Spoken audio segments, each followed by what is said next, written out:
Welcome to my writing realm. My name is Tanya, and I'm a Canadian author and creator of Sable Book Night, an independent publishing company.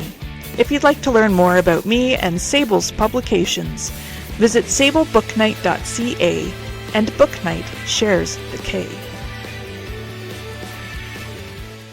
Episode 50. There is something delicious about writing the first words of a story. You never quite know where they'll take you. A quote by Beatrix Potter. Today we're going to discuss how not to start your story. When a reader first opens a book, they expect to be drawn in and find a connection to the main characters. It is our job as writers to create interest from that first word, and to maintain curiosity and anticipation through to the very last. It is easy to make the mistake of starting a story that has, well, the opposite effect. Here are 6 examples of how not to start a story. Number 1. The mirror. Having your character wake up and look at themselves in a mirror in the very opening of the book is not advisable. It is frowned upon by readers, editors, and educators. In fact, having your character looking at themselves in a mirror at any point in your story is not the best way to describe your character's appearance. Unless, of course, there is an alternate purpose to them seeing their reflections.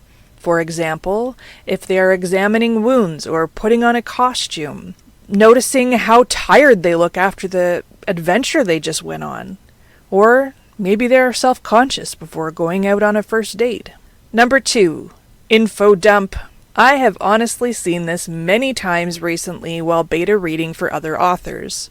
It's like telling an important aspect of the story in that very first line, instead of showing. Readers are intelligent creatures, and do not need a summary of what the world is like or what the heck is happening in the first line of the story. Allow them to learn about the world as the story progresses. Number 3, starting with dialogue.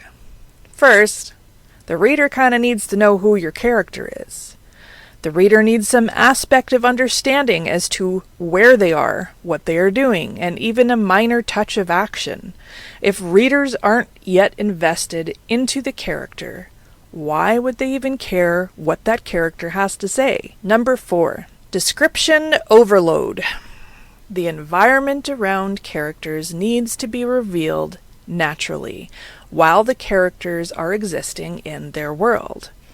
If you start with describing every aspect of every room or the forest around them, it will have no emotional connection for the reader, nor will it draw them into the storyline itself.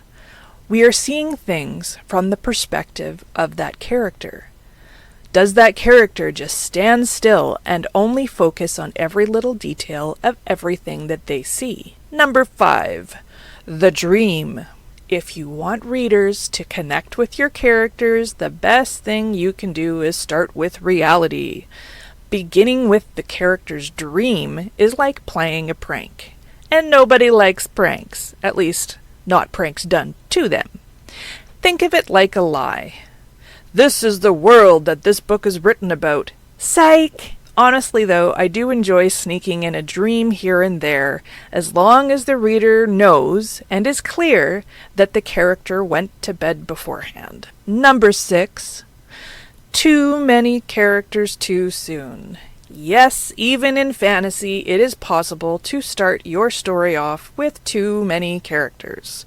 We need to give our readers time to invest in each character, so let's be kind and give them the time that they require. So how else should writers not start a story? Leave a comment down below. And hey, while you're still here, I have a challenge for you. Pull out some of your favorite books that you have read and read the opening paragraphs.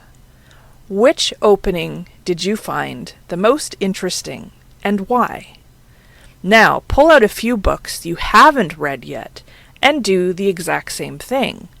Which book are you most likely to read first, and why? Now, even better, after all of this is done, pull out your current projects and reread your opening paragraphs. Is there possibly room for improvement? Thanks for joining me today. I hope you have a great rest of your day, afternoon, evening, night, or whatever, and keep on writing.